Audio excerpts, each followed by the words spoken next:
Why do teachers moan so much about their pay? They get so many holidays. Teachers, shush and stop whining.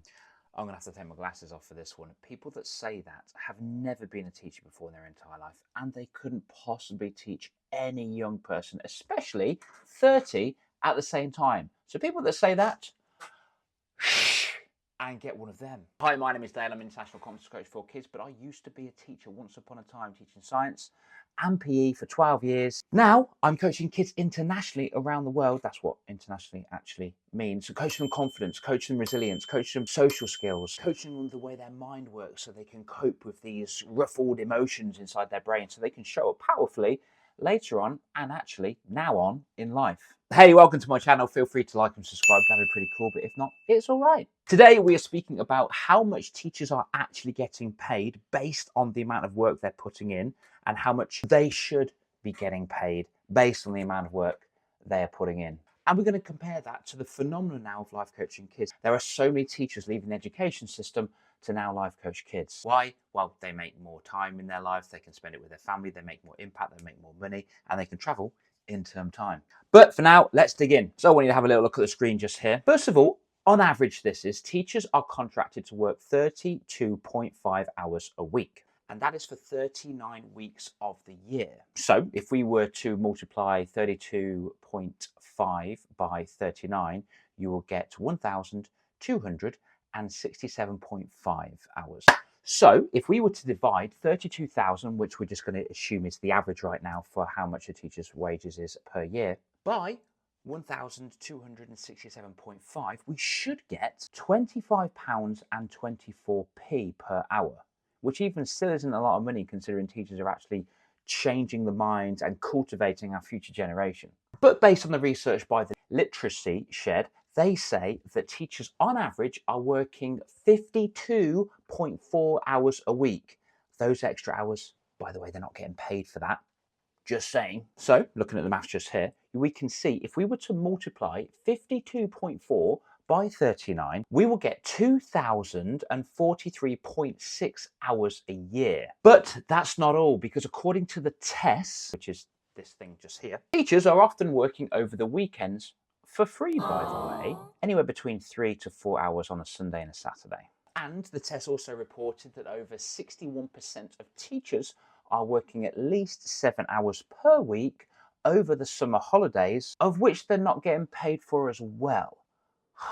So let's just do a little bit more maths on that one, shall we? Let's just assume that these extra hours, and you can do some maths yourself, totals 91 extra hours. So 2,043.6 plus 91 equals 2,134.6 hours a year. So what are we going to do now? We're going to divide the average salary, which is 32,000, by 2,134.6 hours. And that equals hourly rate for a teacher that's doing above and beyond only £15 an hour. Well, it's actually 14.99, but you get the idea. Give you an extra penny just there, teachers, so spend it wisely. But a lot of you are thinking, especially you non-teachers, what on earth is a teacher doing extra? Shouldn't they just teach lessons and plan?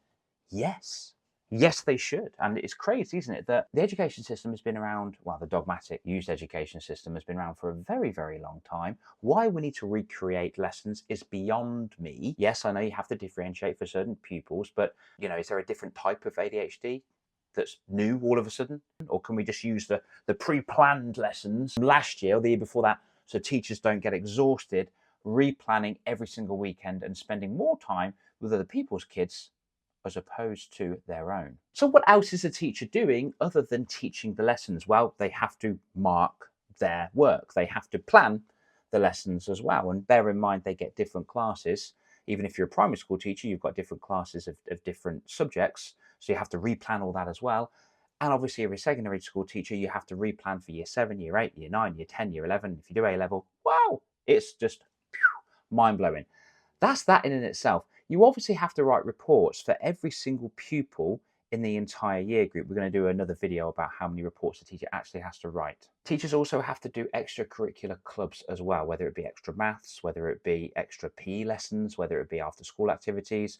They have to do break duty and lunch duty. They have to do detention duty. They have to show up for pointless meetings, which could have just been done in an email. They have to print resources and go to reprographics and do all the things like that. And if the machine breaks, it's literally the end of the world. And it genuinely is the end of the world when they've got a class literally next and they've got to print off 32 sheets of the same thing. Also, all of a sudden, teachers are now inclined to, or encouraged to help out a young person's mental health if they're going through anxiety. Fine, and yes, a teacher would love to do that, and that's a good idea. However, they're not getting paid what a counsellor gets paid or what a life coach gets paid, and also they're not really qualified. They're just expecting to go above and beyond because that's what they do. Let's put all this junk on a teacher because they can do it.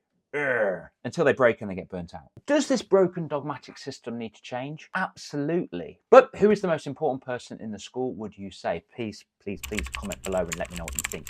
Is it the teacher? Is it the SLT? Is it the student? Is it the parents? Is it the governors?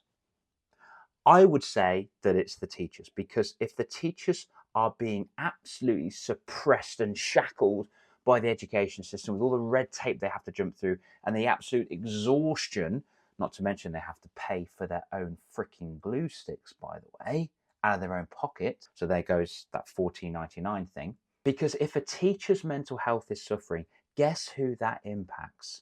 The child. And they can sense it. Children aren't dumb. The students aren't dumb. They sense it all the time. So if you are a teacher and you've ever broken down in your car and you've cried because you've got that sheer anxiety of going back into school, just know this.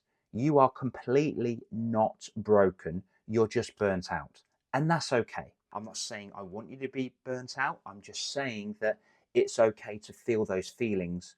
And if anything, it should give you a sign that either you need to change or the education system needs to change. And let's face it, I mean, I quit 10, 11 years ago and the education system's just got worse. So it's okay that you feel this way or ever felt that way, but it's not okay if you choose to stay where you are and live the same day over and over again until that turns into the same week over and over again, and that turns into the same month over and over again, and the same year, and you are just going to be that exhausted 60-year-old in the corner of the staff room complaining because someone stole your milk.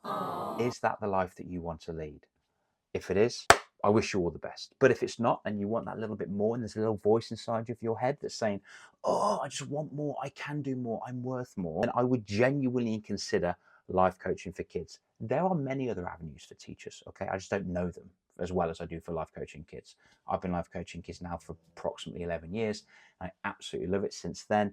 I've spoken on school stages, I've spoken internationally, I've wrote a best-selling book, I've got an online course for kids. It's amazing. So if you are a teacher and you are seriously considering leaving the education system, don't be afraid to drop me a message. You can either drop me a message on my Instagram, which is Dale Vincent Coaching, or you can put a comment on this video just here, and I'm more than happy to give you my advice and my thoughts about how exactly I left the education system, because it's so important for you not to feel trapped and exhausted for the entirety of your life. Anyway, thank you for watching. Thank you for listening. I hope that made sense. If it didn't and I got some maths wrong, please, again, comment below, because I'm a little bit dyspraxic and a little bit dyslexic. Well, I was a PE teacher. Jokes for you PE teachers out there. Anyway, looking forward to hearing your thoughts. And if you like the video, like and subscribe. And I can't wait to share my thoughts on the next video. Have a cool day. Peace out.